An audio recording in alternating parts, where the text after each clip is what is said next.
কাকে চাই? এটা কি রতনদার বাড়ি? হ্যাঁ। আরে বৌদি, তুমি তো খুব সুন্দরী দেখতে। তাহলে তোমার কি? তাহলে তোমার বর কেন বারবার আমার বউকে ফোন করছে? কি?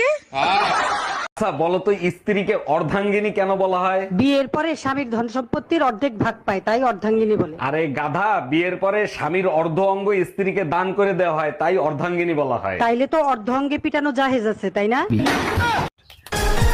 তোমার সাথে আমি সংসার করবো না, তুমি আমার বাড়ি থেকে বেরোয় যাও। অত সোজা না, আমি তোমার বিয়ে করাবো, তোমার হাড় মাংস খাবো, তোমার চামড়া দিয়ে ডুগডুগি বাজাবো, তারপর সে তুমি খাতি পারো, তুমি তো সাদা শুয়োর, তুমি আমার গু পর্যন্ত খাইয়ে নিবা। খবর বেরোইছে 5টা বাচ্চা থাকলে সরকার থেকে ফ্ল্যাট দিচ্ছে। আমাদের তো 3টে বাচ্চা, আর 2টো কই পাবা? আরে আমার এক্স এর কাছে আমার 2টো বাচ্চা আছে না, ওই 2টো নিয়ে আসবো। আচ্ছা আমাদের বাচ্চারা কই? খবর কি তুমি একাই পড়ো, যার বাচ্চা সে নিয়ে? এই শোনো না, আমি বয়রা না, বলো শুনতিছি। তোমাকে বিয়ে করে আমার জীবনে চরম একটা উপকার হয়েছে। এই কি উপকার? বলো না গো।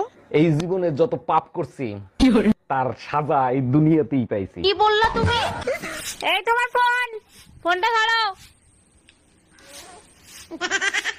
আরে কে রে? হ্যালো বলবা তো। হ্যালো, আমাকে না, ফোনে